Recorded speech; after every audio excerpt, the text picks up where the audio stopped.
nueva clase más de astrofísica. Hoy nos van a hablar sobre el Sol Dani Revilla y Sergio Retuerto, que son dos estudiantes de física de segundo y dos socios desde el año pasado en la asociación que están trabajando mogollón dentro de ella, haciendo muchas cosas bastante interesantes y unos hachas en la calle. Y nada, os dejo con ellos, que son muy fáciles. Bueno, pues en primer lugar, buenas tardes a todos. Somos muchos, no nos enteramos mucha gente.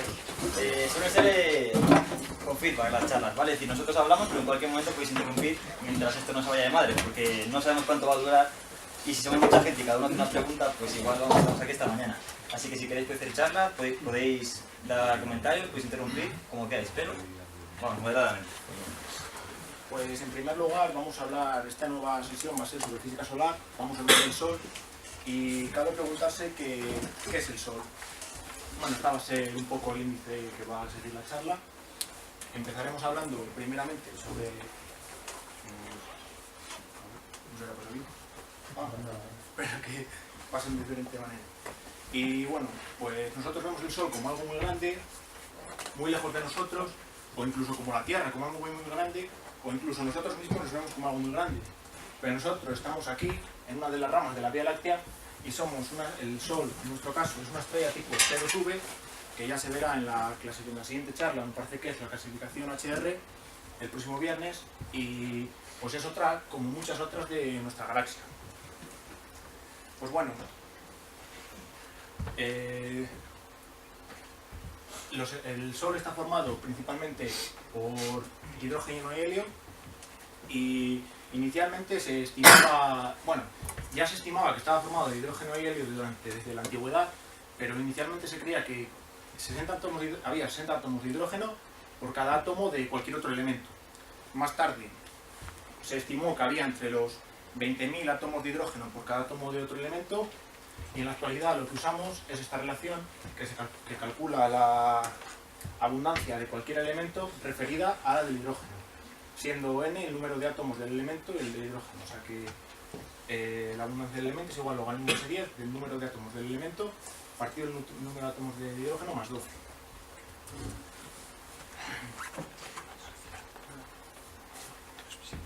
Pues mediante esa fórmula se ha hecho la última recopilación de la abundancia de los elementos del Sol, que es esta. Y aquí podemos ver claramente como la mayor parte de átomos son de hidrógeno y de helio. Luego también hay otra gran concentración de otros gases ligeros, pero vemos que según crece su número atómico disminuye enormemente la concentración. Vemos que esto es 1. Aquí estamos en 10 a la vez átomos de hidrógeno y elementos de este tipo estamos en cantidades muy pequeñas.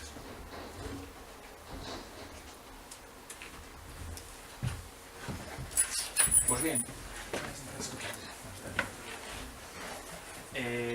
la energía del Sol se produce pues de acuerdo a la conocida ecuación de Einstein, que pequeñas variaciones en la masa producen grandes variaciones en la energía, como ya veremos más adelante en esta clase de procesos. Pues bien, el proceso por el que produce la energía del Sol es el proceso conocido como la cadena protón-protón, que a esto se debe el 98,2% de la energía producida del Sol, y es la siguiente.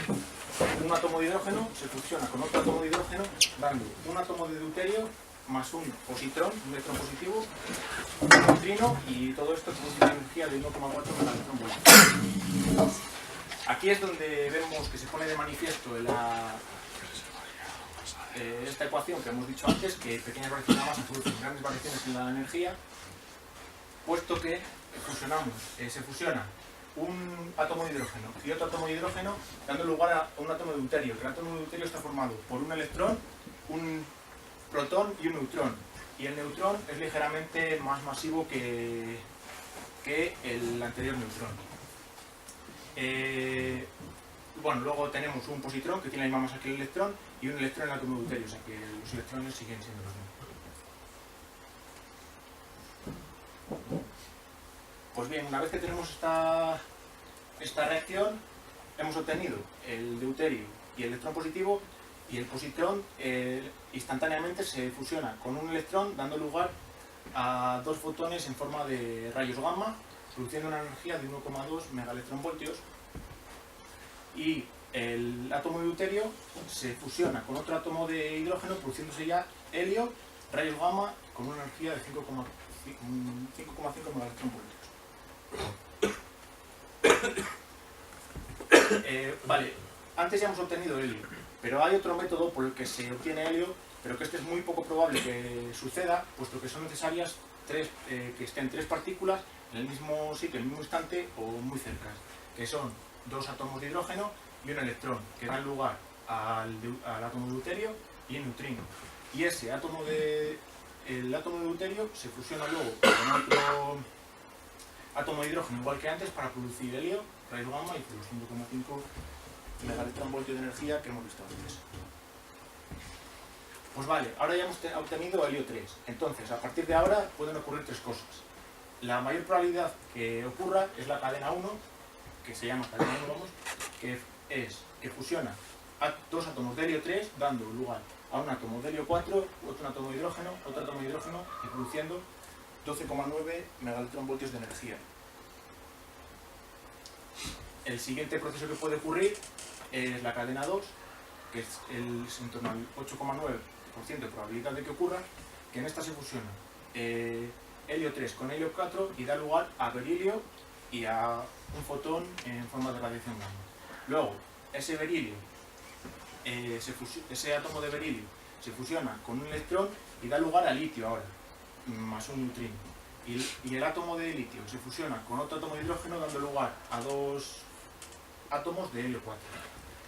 Es menos probable esta cadena que ocurra, puesto que son necesarias temperaturas bastante más elevadas, superiores o un poco inferiores a 23 kK. Y luego, finalmente, la última probabilidad de que ocurra es la cadena 3, que es muy poco probable porque esta sucede a temperaturas superiores a los 23 kK, y lo que hace es fusionar un átomo de helio 3 con un átomo de helio 4, dando lugar a un átomo de berilio 7 más radiación gamma, igual que antes. El átomo de berilio 7 le fusiona con un electrón y ahora da lugar a berilio 8 más radiación gamma, a boro 8, perdona, y el boro 8 lo transforma en berilio 8 más un electrón más un neutrino. Entonces ahora ese berilio 8 ya se descompone en dos átomos de helio 4 igual que antes. Pero bien, bueno, esto es lo que hemos obtenido de 4 protones o 4 átomos de hidrógeno. Hemos llegado a conseguir un átomo de helio 4, 2 electrones, 2 neutrinos y toda esta energía, 25,7 megaelectronvoltios. Existe otro ciclo por el que se consigue la energía del Sol, se puede conseguir energía en estrella, que es el ciclo del carbono, pero suele ser una reacción más importante en estrellas mucho más masivas. Este ciclo le producen el carbono, el nitrógeno y el oxígeno. Y si habéis visto en el gráfico de la abundancia de los elementos, había más átomos de carbono, nitrógeno y oxígeno que de berilio, litio y borio, así. Y esto sucede porque estos átomos procedían de la nube interestelar donde se formó el Sol o de la producción anterior de estrellas más masivas. Pues bien, si nos ponemos a analizar toda la energía que ha sido generada por el Sol, pues vemos que hemos producido 6,4 por 10 a la 11 julios. Entonces, la luminosidad solar sabemos que son 10 a la 26 julios por segundo, y para conseguir esta luminosidad serían necesarios quemar 600 toneladas, sería necesario que reaccionaran 600 toneladas de hidrógeno por segundo. Entonces, podríamos pensar, ¿y cuánta energía se produce por unidad de masa? Pues podemos hacer el cálculo. El radio solar serían 6,95 por 10 a la 10 centímetros, 695.000 millones de kilómetros, me parece. Entonces, la superficie sería 2 por pi por el radio, serían 6,07 por 10 a la 22 centímetros cuadrados. Sabemos que el flujo de energía que produce el Sol son 6.278 julios por segundo por centímetro cuadrado, o sea que la radiación total del Sol sería la radiación que emite cada centímetro cuadrado de todo el Sol, y sería igual a 3,7 por 10 a la 26 julios por segundo. sabiendo que la masa solar son 2 por 10 a la 30 kilogramos, pues vemos que se produce una cantidad de energía muy pequeña por kilogramo de sol, por así decirlo. Pero esto... ¿qué ha pasado?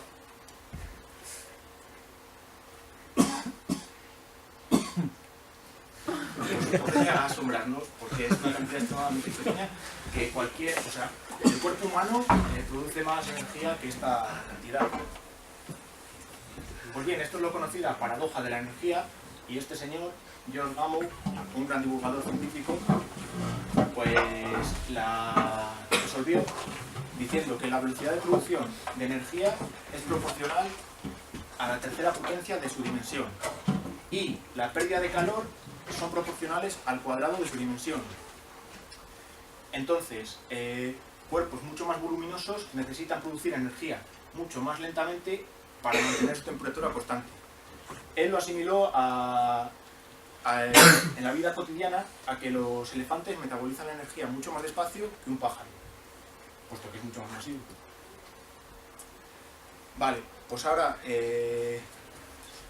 la energía que ha producido el Sol, nosotros aparte de calor también vemos su luminosidad, y la luminosidad es una magnitud importante de las estrellas, puesto que gracias a ella se puede estimar su vida, porque no se conoce o sea, no empieza a haber símbolos de luminosidad hasta en torno a los 10.000 millones de años. Y una vez que tenemos datos de la luminosidad, pues sabemos que esta es proporcional a la masa, al radio y esto es el peso molecular medio. Pero si nos ponemos a analizar un poquito esta fórmula, pues vemos que las variaciones en el radio son despreciables, puesto que el exponente es muy pequeño. Pues la masa ya sería algo más importante, pero se constata que la masa de las estrellas permanece constante a lo largo de la historia, más o menos. O sea que nos queda el peso molecular medio, que sería la magnitud más importante para la variación de la luminosidad de una estrella, puesto que continuamente se está convirtiendo hidrógeno en helio y en diferentes elementos, o sea que está variando de continuo. Y como que se están convirtiendo en elementos cada vez más pesados, este está aumentando, por tanto la luminosidad de la estrella está aumentando. También nos ofrece un dato importante esto, que sería qué es lo que pasaba en la Tierra hace muchos millones de años, puesto que la cantidad de hidrógeno sería muchísimo mayor y el peso molecular medio sería mucho menor, o sea que la luminosidad que recibía la Tierra era muy pequeña y las temperaturas en la Tierra deberían de ser bastante bajas, al igual que en otros planetas, claro.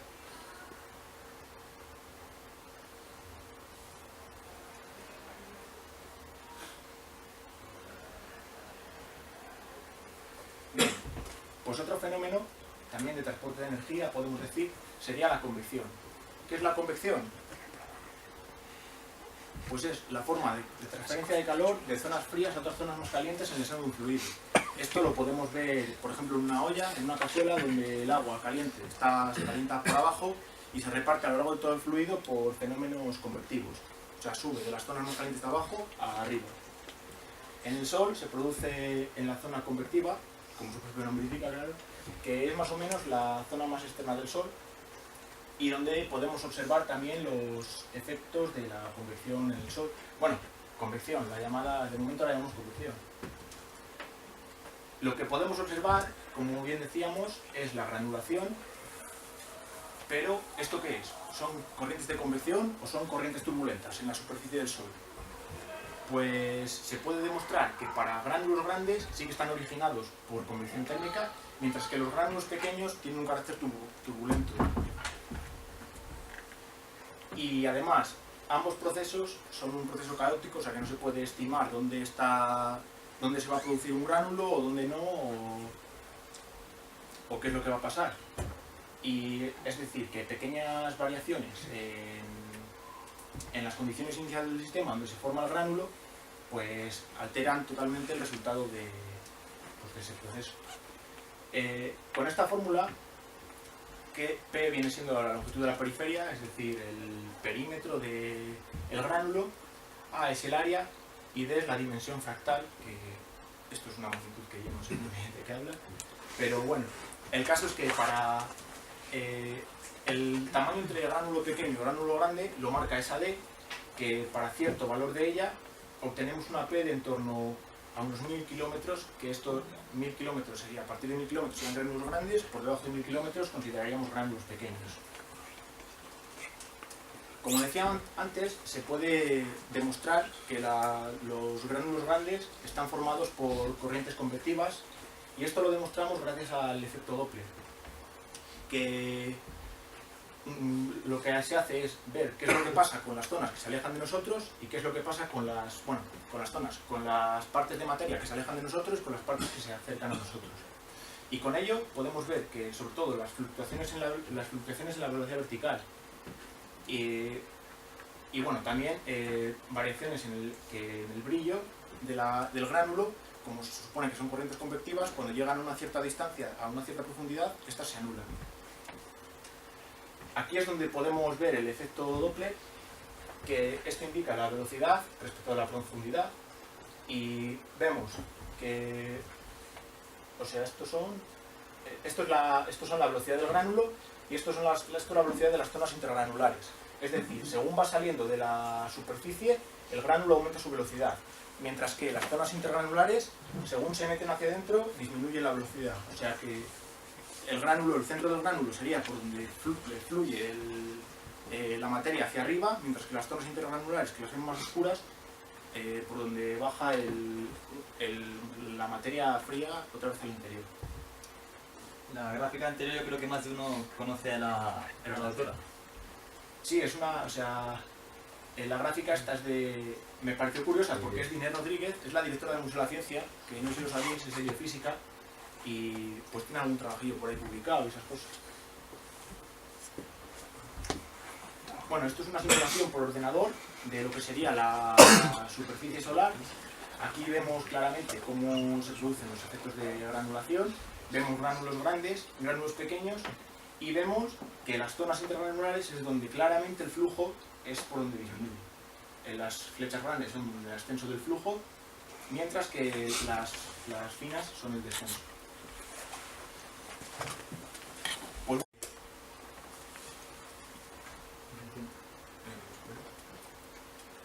De la granulación, pero dura unas cuantas horas, y aquí sí que se ve claramente cómo varía. Es que si dura un minuto, pues no se ve. Bueno, puedo ver, no sé si se verá. El proceso dura unas cuantas horas, pero se ha puesto a cámara rápida. Abajo se ve el reloj. ¿No? Esto no es un vídeo en tiempo real.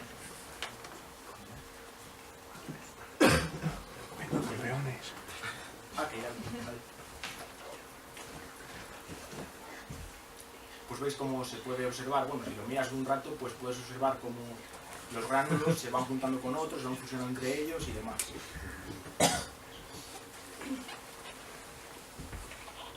Y para acabar,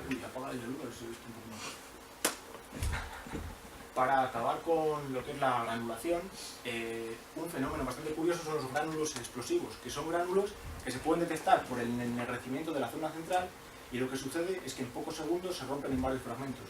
Aquí se puede ver que está el gránulo normal, es este del medio, que bueno, pues se va haciendo un poco más grande, y a partir de aquí se empieza a ver que tiene algo negro en el medio.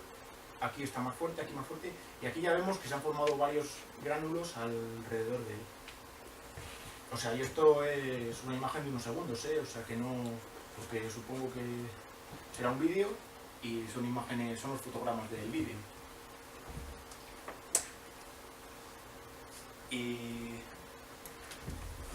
bueno, ahora vamos a ver qué más partes tiene así. Bueno, ya que hemos visto ahora hemos visto lo que pasa dentro del Sol, cómo se produce la energía, ahora vamos a ver qué pasa con toda esa energía, cómo se transmite al exterior y qué fenómenos causan que nosotros con nuestros telescopios podemos ver. El Sol, ya hemos visto aquí el núcleo, la zona convectiva, y ahora vamos a ver las tres capas exteriores, que se llaman fotosfera, y las burbujitas esas que estaban es lo que constituye la fotosfera, ¿vale? Son burbujitas. Fotosfera, cromosfera y corona. En primer lugar, la fotosfera es la que vemos nosotros a simple vista. Es por decirlo de alguna manera la superficie del Sol, y en ella es donde se dan las manchas solares.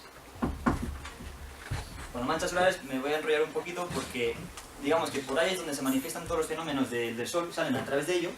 Entonces, si indagamos un poquito en ellas, igual podemos descubrir qué pasa con el Sol. Esta es la pregunta y la respuesta que vamos a intentar solucionar, que es una mancha solar. Sus principales características son tres. A simple vista se ve, cualquiera que mira con un telescopio a una mancha, se ve que tiene un contraste con la fotosfera, porque es negra, ahí vamos a ver fotos, es negra en contraste con la fotosfera, con la superficie, es compleja. Sí, claro, al telescopio cuando quieres mirar al Sol hay que poner un filtro, no vale mirar tal cual, porque si no te quedas un poco torpe.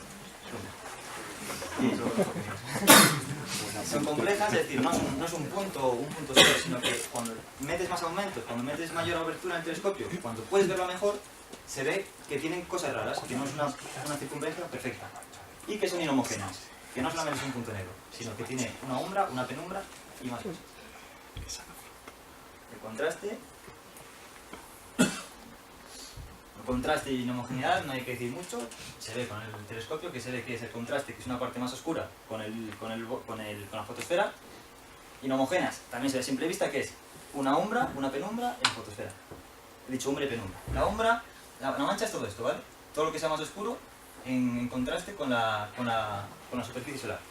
La parte negra se llama umbra y la parte más grisácea se llama penumbra. La naturaleza de la penumbra, a simple vista podemos pensar que es lo mismo, pero cuando los telescopios se van haciendo, estas fotos han sido tomadas con este telescopio, que es el telescopio sueco de La Palma, de 1 metro, y bueno, es importante porque estas fotos no se pueden tomar tal y como con un telescopio cualquiera.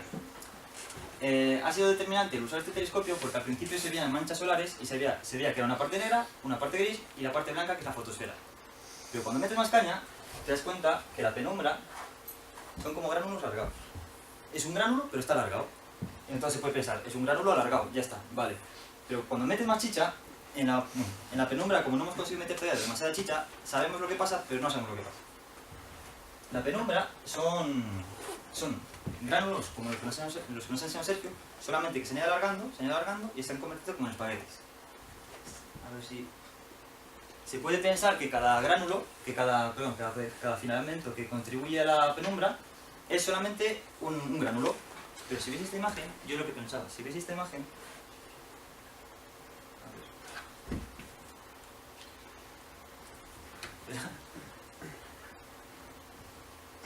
esta imagen de super alta resolución de una mancha,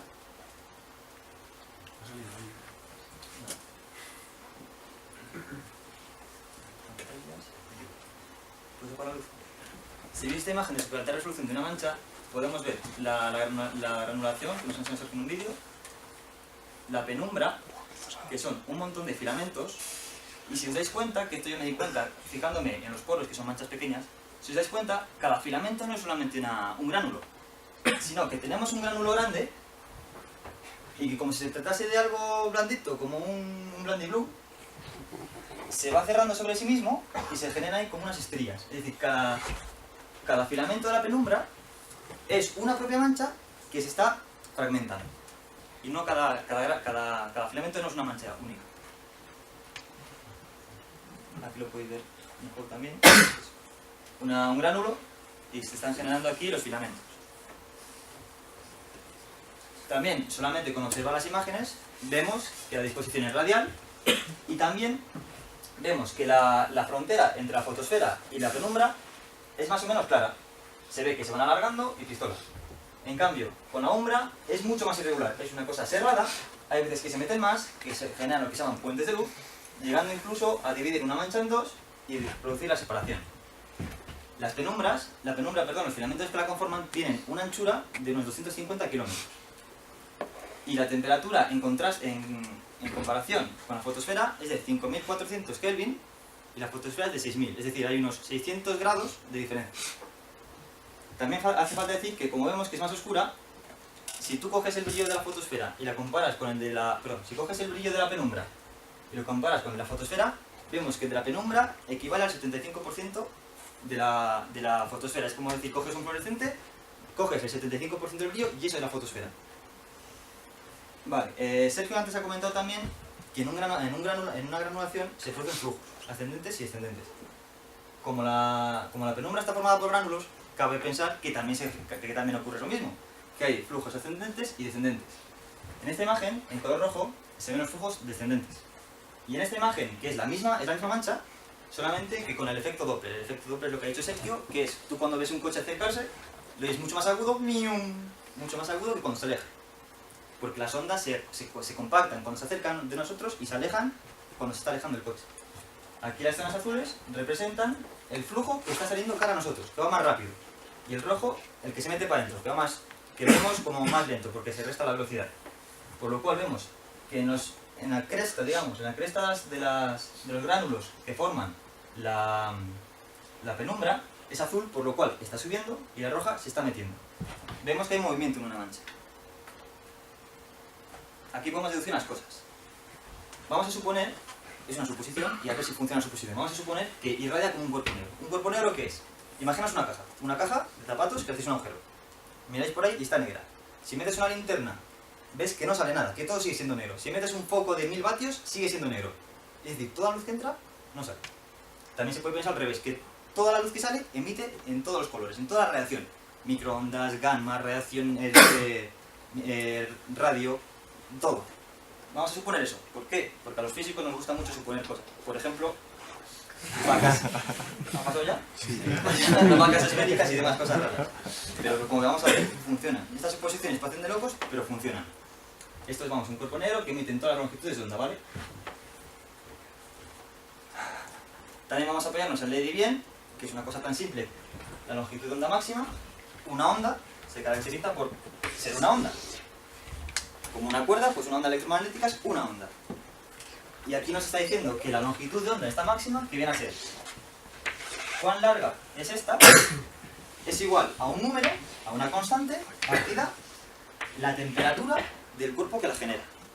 Es decir, si tenemos un cuerpo muy caliente, muy caliente, muy caliente como el Sol, tenemos aquí un número muy grande y como es una fracción, el resultado va a ser muy pequeño. Es decir, va a tener una longitud de onda cortita. ¿Qué quiere decir que tenga una longitud de onda cortita? Que tiene mucha energía, que su frecuencia va a ser así. A ti si te atiza muy rápido te da más caña que si te atizan poco a poco, con la misma fuerza, ¿vale? Es decir, a mayor temperatura, longitud de onda más corta, mayor frecuencia. Longitud de onda más corta quiere decir colores azules, ¿vale?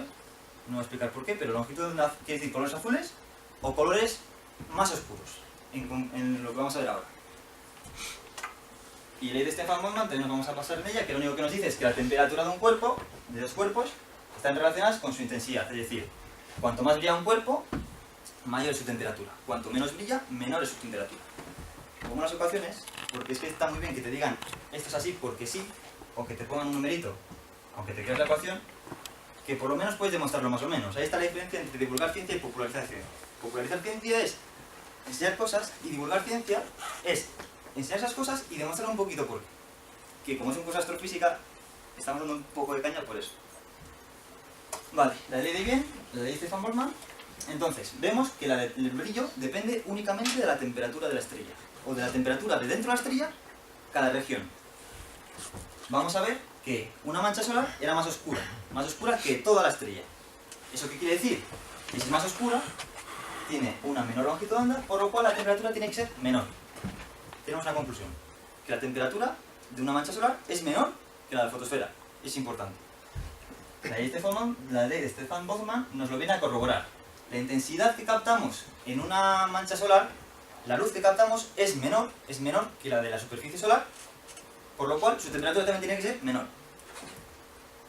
Entonces, sabemos que la temperatura de una mancha solar es menor que la de la fotosfera, la de la superficie, por lo cual, al igual que ocurre con las masas de aire en la atmósfera, cuando tenemos una masa caliente y una masa fría, la masa fría tiene mayor presión que la masa caliente, por lo cual las masas de aire de mayor presión tienden a ir hacia donde están las de menor presión. Eso se debe hacer en diario. Por lo cual aquí debería pasar lo mismo. Debería pasar lo mismo de que las zonas de mayor presión, de mayor temperatura, perdón, que son las de la fotosfera, deberían de solaparse y deberían de entrar en las de menor temperatura, que es una mancha. Pero esto no ocurre. Tú ves una mancha hoy, la ves mañana, y fuera de lo que haya evolucionado, no colapsa. Se mantiene estable. ¿Por qué? En un principio se postuló que se postuló que en la mancha solar, como era más fría, no había convección. Las burbujitas estas que ha dicho que subían y bajaban y que transportaban el calor, como es negra, dijo, pues no hay. No hay. Y ya está. Por lo cual, si es más fría, no tiene que haber, tiene que colapsar. Pero como no colapsa, puede haber dos...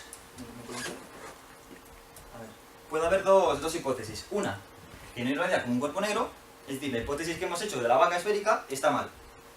U otra, que existe otro mecanismo que empuja la mancha y que sostiene a la mancha para que no se cierre la mancha. Vamos a ver que este segundo es el bueno. Vale.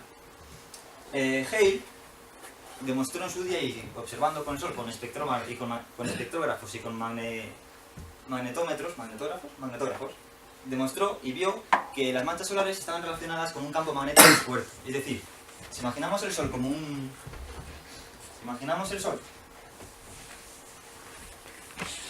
como un imán gigante, vemos que las manchas solares son como pequeños imanes, ¿vale?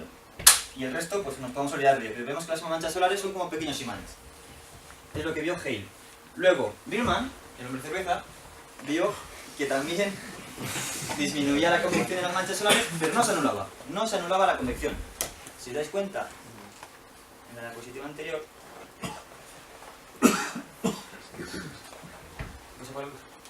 vemos que las manchas son negras, pero sigue habiendo alguna burbujita, sigue habiendo algún gránulo. Es decir, ¿puedes entenderlo? Es decir, en la mancha solar, en la parte negra, hay convección, pero muy poca. Es decir, sigue habiendo, subiendo y bajando la materia, pero muy poco y muy lento. Por lo cual, su vida dura mucho más. Si tú vas, un elefante, por ejemplo, vive mucho más que un ratón, porque su metabolismo es mucho más corto, mucho más lento, perdón, y se prolonga más durante el tiempo. Un ratón vive a toda caña y se muere rapidísimo. No sé cuánto dura, un par de años o así. Aquí lo mismo. El metabolismo de las manchas solares va muy lento, por lo cual se perdura durante el tiempo en contraposición con las manchas, con la granulación que dura, son muy efímeras. Vamos a ver cuál es el fenómeno este que hace que no se cierre la mancha solar. Se llama congelación del plasma y lo que viene a ser es, tenemos energía por temperatura, energía cinética, energía por temperatura, es decir, un cuerpo que está caliente se mueve mucho más, agita mucho más, por lo cual tiene mayor energía que un cuerpo que está tranquilo. Esto es la fotosfera. Y también tenemos energía magnética, es decir, cuanto mayor sea el imán, más energía magnética vamos a tener relacionada con el magnetismo y menor energía cinética. ¿Por qué? En la mancha solar hemos dicho que tenemos poca energía térmica, pero tenemos mucha energía magnética. El plasma es un gas ionizado. ¿Qué quiere decir esto? Es un gas en el que tenemos, que es normal, que son átomos, que los átomos son como pequeños... Un átomo es una carga positiva y una carga negativa. Cuando se ioniza, se separan y por un lado se va la positiva y por otro lado la negativa. Si los metemos en un campo magnético, esto fluye por ahí. Pero les estamos obligando a seguir las líneas de campo magnético. Es decir, solamente pueden seguir este camino. No pueden moverse por aquí.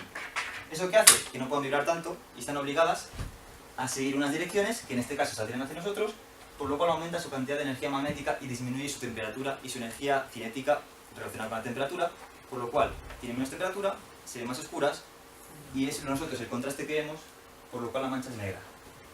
Debido a que la temperatura baja, pero aumenta mucho el campo magnético vemos que es el causante, la presión del gas exterior. La presión del gas exterior es la que empuja las líneas rojas, la presión del gas interior es menor, pero tenemos el campo magnético, la presión magnética, que es la que empuja para afuera para que no se cierren. Y por último, para referirnos a las manchas, vemos que las líneas de campo magnético en las manchas solares no salen al loco, sino que tienen una predisposición en función del radio, es decir, en el centro vemos, la componente horizontal. Aquí cuanto más rosa sea el color, quiere decir que mayor es el campo magnético, y cuanto más oscuro sea, menor. Vemos que en el centro, la componente horizontal, es decir, la componente perpendicular a la superficie solar, esta es la superficie solar, la componente tangencial a la mancha tiene mucho, es decir, tiene muchos Gauss, es muy intensa. En cambio, en el centro no es nada intensa. Por el centro de la mancha solar no sale nada, no sale el campo magnético horizontal. vemos que sale vertical. Este es el mismo dibujo, pero para el flujo vertical. De lo cual deducimos que si vemos un plano y tenemos una mancha solar, en el centro, por el centro, las líneas de campo magnético van a ser verticales y en el borde se va a tender a tumbar. Es lo que vemos en esta representación y lo que vemos en esta. ¿Puedes apagarle más la luz? Vale. A ver. Ahí se ve. El U, la parte U y la parte Q representan el campo magnético, perpendicular a la superficie, es decir, el que va tumbado, ¿vale? Como veis, con el transcurso del tiempo,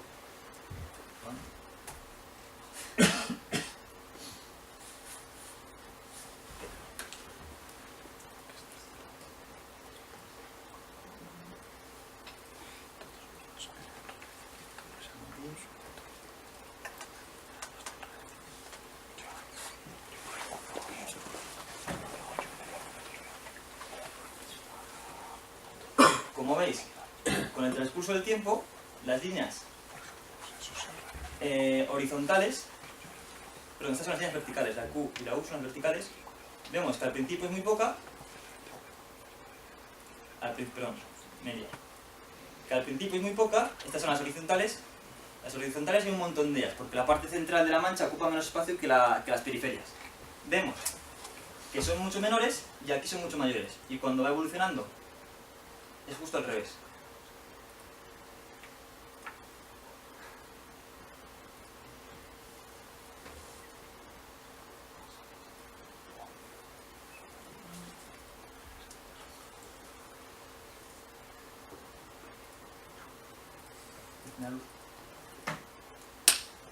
Y esto es lo que vemos aquí. Por el centro salen muy verticales, pero por los bordes se van sumando poco a poco. Y eso también explica por qué cuando vemos una foto de una erupción solar se tienden a curvar. Porque si por el borde salen oblicuas, tienen que entrar por otro lado.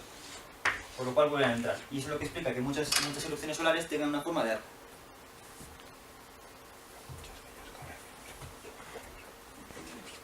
Ahora vamos a ver los poros, las manchas de lo que hemos estado hablando, vamos a ver cómo evolucionan.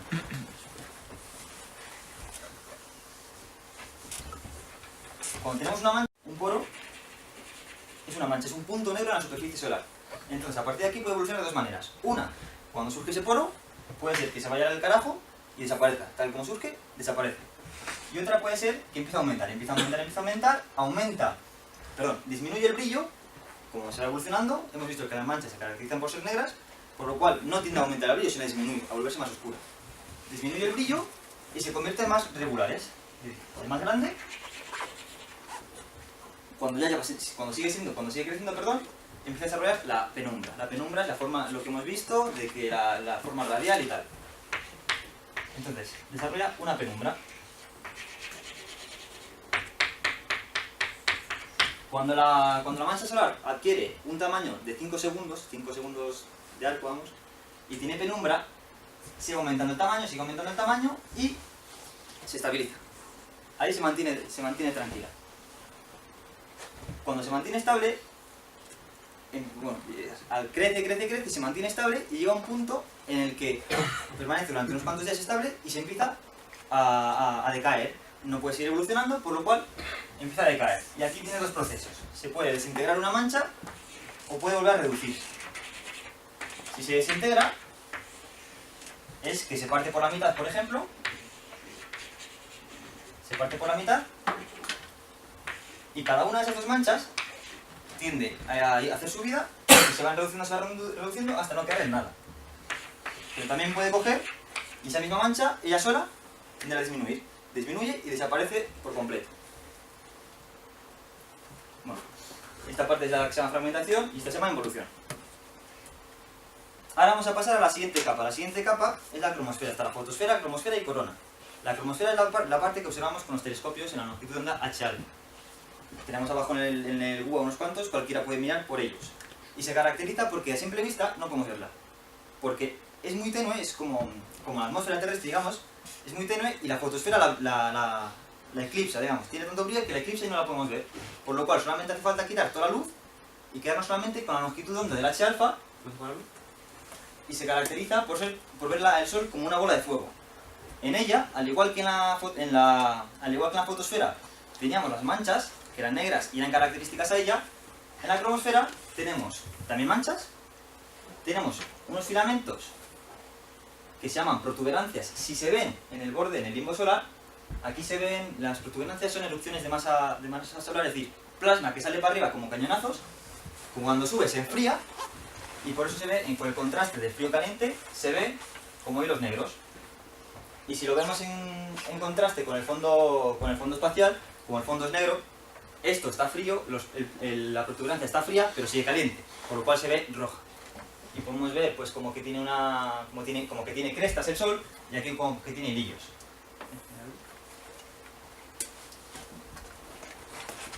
Si nos dedicamos un vídeo de qué es una erupción solar, esto es vista la evolución, vamos.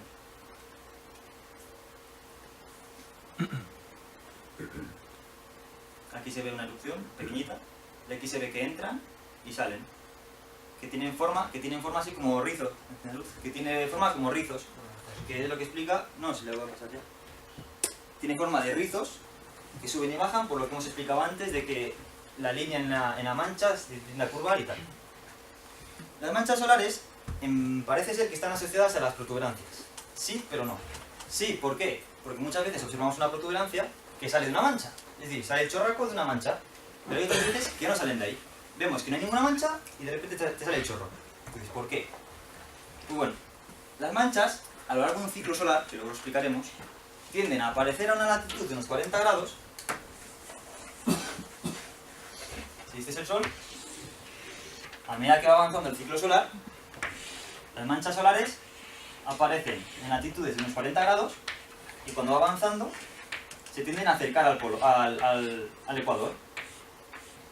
En cambio, muchas protuberancias que se llaman protuberancias polares no hacen eso. Vale, las que están ligadas a las manchas solares sí, aparecen por aquí los filamentos y se van acercando, pero otras no. Otras lo que hacen es, a medida que avanza el ciclo solar, suben para arriba. Y dices, ¿por qué? Pues tú ves que el ciclo avanza y van cayendo para abajo y aquí empiezan a aparecer protuberancias. Por lo cual, esto nos demuestra que las protuberancias no están realmente ligadas a las manchas solares. Algunas sí, pero otras no. Es decir, como que tienen tendencia a estar ligadas a ellas, pero no siempre. No siempre, porque vemos aquí que ahora mismo que acabamos de bajar del máximo solar, vemos que todas las manchas se concentran en la zona ecuatorial, pero que arriba también hay protuberancias. Este es el diagrama de mariposa, que lo desarrolló Sporer, y vemos que esto es un ciclo, este es otro ciclo, este es otro ciclo, este es otro ciclo solar. Vemos que al principio del ciclo las manchas aparecen a unos 30 grados, o incluso unos 40, algunas, y a medida que va avanzando el ciclo, a medida que va avanzando el tiempo, se van acercando al ecuador. Y así siempre, siempre, siempre. En cambio, vemos esta gráfica, que es de los de Cantabria, que tiene ahí un telescopio de 40 centímetros, y que es muy bueno, que por cierto, en el eclipse del 20 de marzo, igual se puede ir ahí a observarlo, y observar por ese telescopio, que es un aparatejo, vamos. Y aquí podemos observar. Estas son, en un periodo de 3 años, las protuberancias observadas en el Sol, las protuberancias. Y vemos que muchas de ellas se concentran entre los 0 grados, que es el ecuador, y los 40, entre los 40 y los 60, es decir, en esta banda. A medida que va avanzando el ciclo, también observamos que tiene una tendencia hacia arriba. ¿Veis? Cada vez la columna de manchas va subiendo, es decir, que a medida que avanza el tiempo también van apareciendo por aquí arriba. En cambio, las manchas solares siempre tienden a la baja, siempre tienden a la baja. Con estas dos gráficas demostramos que las manchas solares no están relacionadas con los filamentos, o al revés. Y ahora va a Sergio a hablarnos de la última capa, que es la más externa, que es la corona. Pues ya hemos hablado de las dos, son 3 las capas más exteriores del Sol, y ahora vamos a hablar de la capa más externa, que es la corona.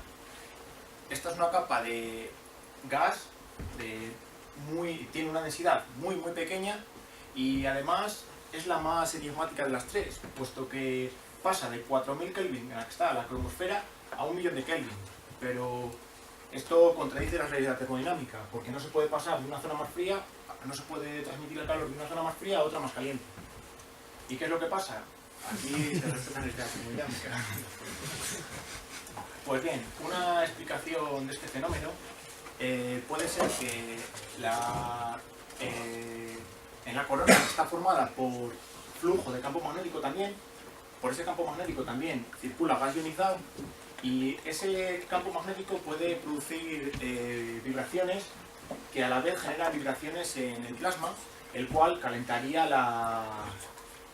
la corona, y es a lo que se debe esa alta temperatura. Es la zona más caliente también desde el núcleo solar.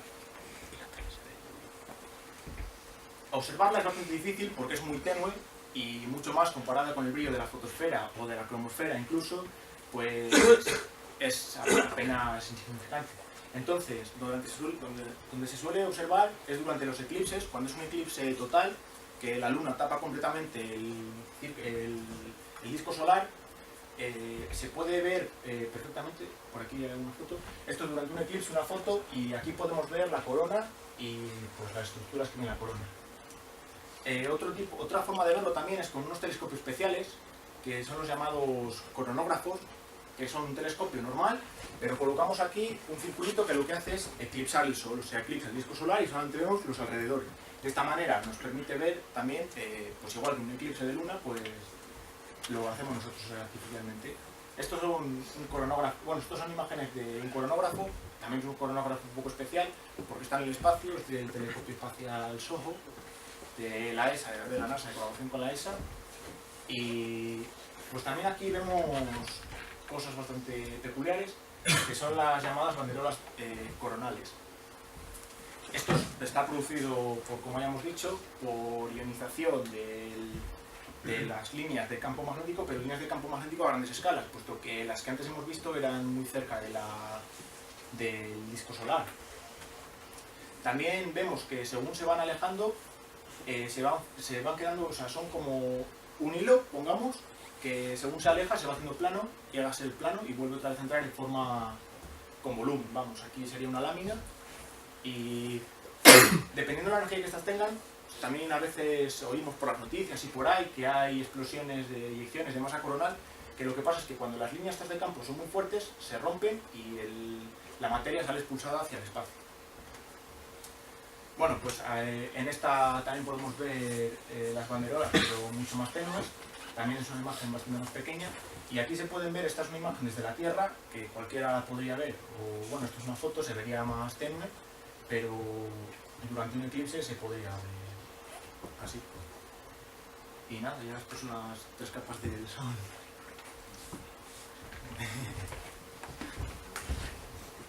Es difícil de empezar a explicar el Sol por una parte, porque como todo está relacionado, no sabes empezar por el ciclo solar, explicas el ciclo solar, antes explicas cómo se forma el ciclo solar o qué conlleva, así que hemos decidido hacer este orden y ahora, en último lugar, explicamos qué es el ciclo solar, por qué se genera el ciclo solar, ya que el ciclo solar es el que empuja, el que genera todo el resto de fenómenos. Vale. Shaw, en el siglo XIX creo que fue, descubrió que el Sol tiene un ciclo de 11 años. Él tenía unas observaciones y descubrió que las manchas solares aparecían y desaparecían con una periodicidad de 11 años. No una mancha solar, sino grupos de manchas solares aparecen y desaparecen con un periodo de 11 años. Carrington, posteriormente, descubrió la rotación diferencial. Esto es muy importante. La rotación diferencial viene a ser que el Sol, al ser una bola de plasma, que es como un líquido, cuando gira por el ecuador, gira mucho más rápido que en los polos. En el ecuador, si pones una partícula ahí, lo que sea, tarda en dar una vuelta 26 días. En cambio, en los polos, tarda 37. Hay una diferencia de unos 11 días en dar la vuelta y esto genera muchas movidas raras. Movidas se llaman así. Sporer, como hemos dicho antes, vio que las manchas solares a lo largo del ciclo solar iban acercándose al ecuador y se representaron en la gráfica aquella. Y Hale es el que hizo un descubrimiento crucial, que viene a ser que durante los 11 años que dura un ciclo solar, la primera parte del ciclo solar, las manchas, tienen una polaridad. Las manchas conservan su polaridad. Es decir, cuando tenemos el ciclo, tenemos el ecuador, estamos en el ciclo 1, por ejemplo, vemos que una mancha solar una mancha solar que tenga dos componentes, tiene una polaridad positiva y la de atrás negativa. Esto lo vemos en estas fotos. Esta imagen es de hoy. Este es el Sol hoy. Vemos que hay una mancha, hay otra mancha, son grupos diferentes, son manchas diferentes. Vemos que la mancha de abajo tiene aquí manchitas pequeñas que forman su grupo. Y vemos que la imagen en gris es el magnetograma. Es decir, en vez de coger una cámara de fotos y sacar una foto al Sol, cogemos un aparatejo y vemos cómo es su campo magnético y lo representamos en una imagen. Vemos que la mancha solar tiene un color negro y su parte posterior tiene un color blanco. Esto, interpretado, quiere decir que esto es una polaridad y esto es otra polaridad. Por ejemplo, polo norte y polo sur. No solamente se asocia eso con las manchas, sino con cualquier zona activa. Vemos que aquí no hay ninguna mancha, pero aquí tenemos una polaridad y aquí otra. Si os dais cuenta, el Sol se mueve hacia allá y vemos que en el hemisferio norte la polaridad es negro-blanco y el hemisferio sur es blanco-negro. Es decir, están intercambiadas. También vamos a ver, igual luego os puedo enseñar una foto, de que las zonas activas pueden ser activas sin que haya manchas solares. Ahora mismo, por ejemplo, los que habéis visto las fotos del Sol esta semana anterior, veis aquí un filamento del copón y no hay ninguna mancha. Eso refuerza lo que he dicho antes de que las manchas no están asociadas a los filamentos, sino que es una zona activa. Bueno, claro, también la polaridad dura 11 años, es decir, cuando pasan 11 años se da la vuelta al asunto y el negro se pone aquí y el blanco se pone aquí. ¿Cómo se explica esto? Bueno, esto es una imagen también de hoy, pero dibujando las líneas de campo magnético que se ven que como son polaridades diferentes, en un imán, tienes un imán y las líneas de campo magnético hacen esto. Pues aquí lo mismo. Aquí tenemos un polo norte y un polo sur. Da igual, polo norte, polo sur, polo norte, no es absolutamente igual. Vemos que entran por un sitio y salen por otro. Incluso en las zonas que no hay manchas, entran por un sitio y salen por otro. Y con el paso del tiempo, desde 1950 hasta el 82, vemos que estos periodos, al igual que las manchas, por ejemplo, aparecen con 11 años, estos periodos de, por ejemplo, el polo norte es positivo y el polo sur es negativo, o polo norte es negativo y polo sur positivo, no se repiten con una periodicidad, sino que es una cosa aleatoria. ¿Veis? En el polo norte, durante 2 periodos seguidos será positivo, 2 seguidos negativo, el siguiente positivo, negativo. No hasta los datos que tenemos no vemos un patrón en este desarrollo. Y aquí es lo que os he dibujado. En un ciclo, el polo norte es positivo y el polo sur es negativo, por lo cual las manchas correspondientes a un polo, la que va en cabeza, tiene el mismo signo que el polo. Y la que va en cabeza en el hemisferio opuesto también es correspondiente a la misma del polo. Y la posterior es al revés. En cambio, cuando cambiamos de ciclo, es justamente al revés. Y vamos a explicar por qué ocurre esto. Hay que introducir el término de teoría del dinamo, un dinamo. Esta teoría no está muy desarrollada y es un cajón desastre. Que no entiendes algo del Sol, lo metes en la teoría de dinamo. Y no es coña, es cierto. ¿No sabes qué pasa algo? Teoría de dinamo. No sé qué, teoría de dinamo. Y hay un montón de ellas. Voy a explicar la más general, la que más he entendido yo y digamos la que más está aceptada. Un dinamo es esto. Esto lo hizo Faraday. Es un disco, un plato metálico, conductor, que lo hacemos girar dentro de un campo magnético. Una espira, un solenoide, que es un hilo que da muchas vueltas, cuando haces pasar la corriente genera un campo magnético. Si el campo magnético lo haces pasar por el disco, hace que este disco gire, se produzca una corriente en él. Y si usamos esa corriente para volver a alimentar la bobina, estamos haciendo que la corriente que genera el disco al girar alimente la bobina, que genera el campo magnético, que genera una corriente en este, que vuelve a meterlo, que genera un campo magnético, y es un ciclo vicioso y que se quiere decir que se automantiene solo, ¿vale? Esto es lo que está pasando en el Sol, y se intenta meter esto dentro del Sol. Para ello se postularon, como antes con la vaca, 2 fenómenos, el fenómeno omega, el movimiento omega y el movimiento alfa. Es un alfa, aunque me haya puesto una A. El movimiento, el efecto omega o movimiento omega, lo que viene a ser, está relacionado con la rotación diferencial de que el Sol gira a diferentes velocidades y se explica con eso. Tenemos otra vez el Sol. El Sol que es un imán gigante, ¿vale? Positivo y negativo. Y negativo. Y tenemos líneas de campo magnético que hacen así. Nos centramos en las del medio, que entran y salen y son verticales, ¿vale? Como en el ecuador gira más rápido, estas líneas se curvan. Entonces, si tienes una cuerda vertical que la haces girar rápido, toma en el borde, en la parte medio toma una forma curvilínea. Pues aquí lo mismo. Se curvan. Esto se curvan tanto, se van curvando,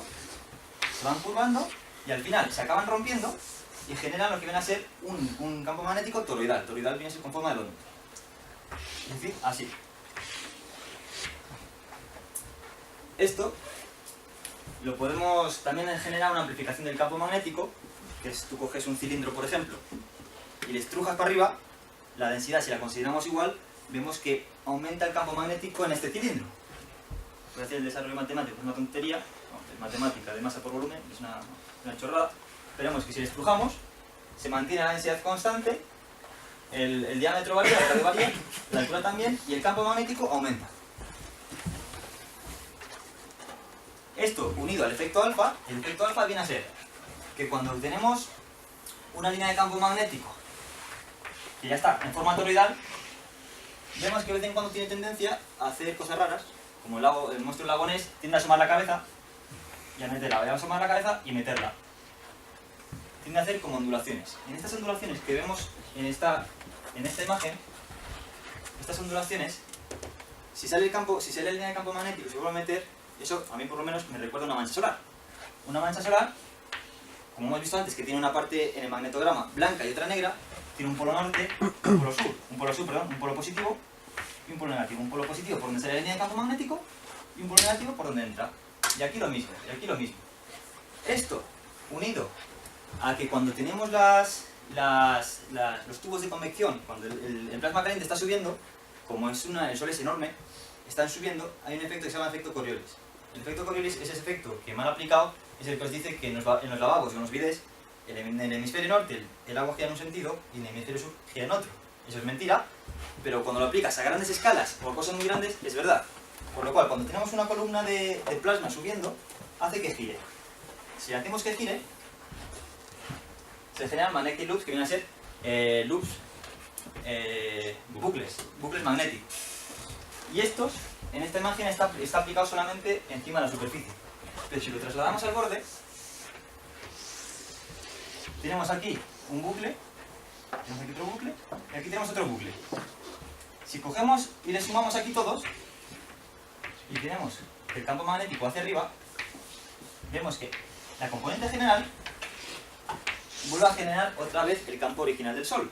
Pero, ahora os hago el dibujo, que es este dibujo, se ha dado la vuelta. Mirad. Es que esto es muy curioso.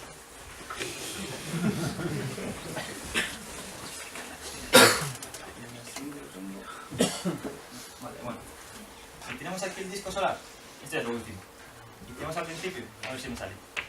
Tenemos que es positivo y negativo. Y tenemos las líneas de campo magnético que salen del positivo y entran en el negativo. Esta dirección. Cuando se empiezan a girar, cuando se empiezan aquí a tronzar, y se tronzan tanto que generan las líneas de campo toroidales estas que hemos visto aquí, cuando las tenemos ya en forma toroidal, seguimos teniendo una exposición positiva y negativa. Y cuando se generan los monstruos de lago Ness estos que os he dicho, que asoman la cabecilla,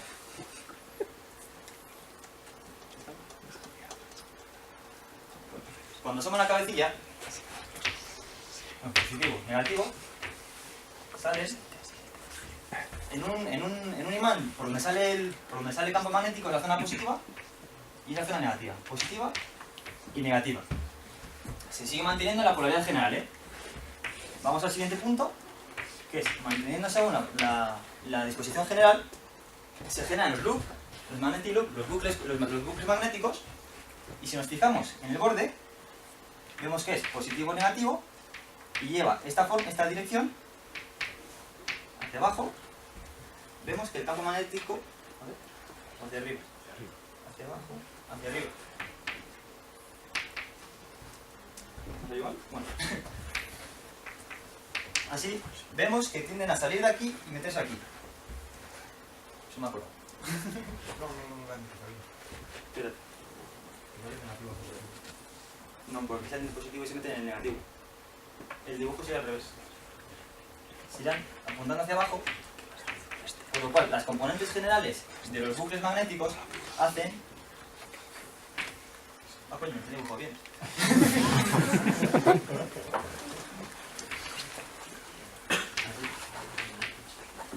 Hacia abajo, los bucles magnéticos salen de aquí, se meten para abajo y vemos que pasan del lado negativo al positivo. Pero esto no puede ser. ¿Esto qué quiere decir? Que se invirtió la polaridad. Y tenemos la inversión polaridad. Esto, en el ciclo, en el siguiente volvería a empezar, se volvería a entronzar y volvería a repetirse con un periodo de 11 años. Y bueno, y esta es toda la chapa hasta ahora. Ha sido un poco larga, imagino que sea larga, ha sido un poco densa, pues me gusta dar un poco de chicha, pero bueno, esperemos que alguna cosa haya quedado clara y si no ya se puede aclarar en otro momento. Gracias y cualquier pregunta, lo que queráis.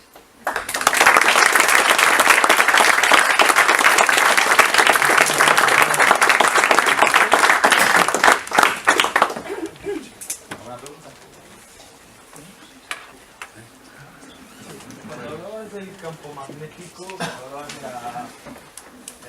de las partes del campo que se van hacia arriba y las que se van hacia los laterales, ¿cómo somos capaces de diferenciar esos campos? ¿Cómo somos capaces de ver, digamos, las líneas de campo diferenciadas entre las verticales y las horizontales? Me parece que eso es con el magnetograma, el aparato magnetógrafo, pues eso. Es con los magnetógrafos y con el desdoblamiento de las líneas. Me parece que es con el efecto Cima. Pero no estoy muy seguro. ¿Dónde está? Aquí.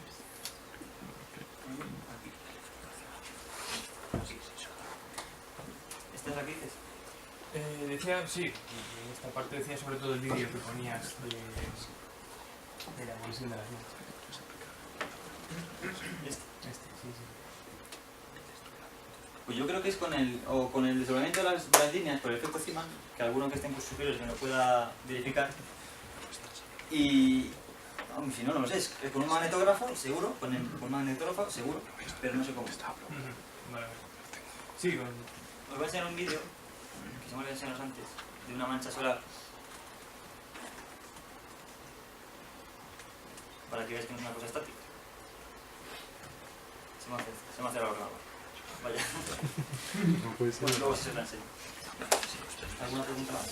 ¿Puedes contar un poco la ausencia de manchas aplicado al ciclo, en los mínimos de actividad y cómo se refleja su actividad? ¿Eso te puede entender? Sí, o sea, todo eso se debe a lo que ha explicado aquí en estos dibujos, a que las líneas de campo magnético, cuando es el inicio del ciclo, están estáticas, entran por arriba y salen por abajo, pero según se van retorciendo, como entran por un lado y salen por otro, se van creando los monstruos del lago Néstor, como se llamaba, pues en la salida y en la entrada y es donde empiezan a aparecer grupos de actividad magnética y donde se refleja de verdad la... Cuando tenemos líneas verticales al principio de un ciclo, ahora estamos llegando al mínimo, es decir, si estamos volviendo a reorientar las líneas del campo magnético, tenemos líneas verticales que es que no hacen nada, no interactúan con la fotosfera.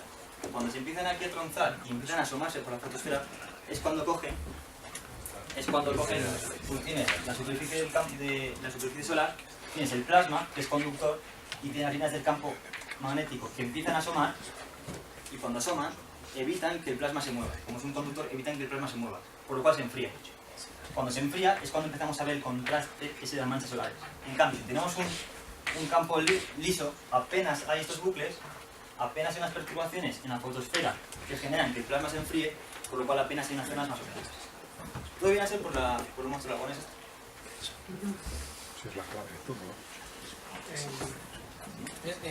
Entiendo que la inversión de polos se produce por esa rotación diferencial del Sol en última instancia. La Tierra también a lo largo de la historia ha sufrido inversiones del campo magnético. Es por Lo cual no la vemos tan bien. Así es. Así que sí que hay diferentes alturas en una mancha solar. Está un poco más en depresión y hay diferentes densidades ópticas. Esa es la pregunta, ¿no? La pregunta solo era la primera parte, si había distintas alturas, lo de las densidades ópticas viene de regalo, bienestar. Y también entre las diferentes alturas también están relacionadas la fotosfera, por ejemplo, hemos dicho que una mancha tiene una umbra, una penumbra y también existe lo que se llama superpenumbra. La superpenumbra no es visible a simple vista, se observa con los telescopios de H-alfa y viene a ser pues una superpenumbra. no se ve tal y como burbujas alargadas, pero se ve un cierto estiramiento. Y esta es una mancha. Esta supernumbra radial, con los telescopios H alfa, se ve en una superficie mucho más grande, lo mismo, una cierta disposición radial de material. Es lo que se llama superpenumbra. Y yo creo que ya está. ¿Algo más? Vale. Muchas gracias por haber venido.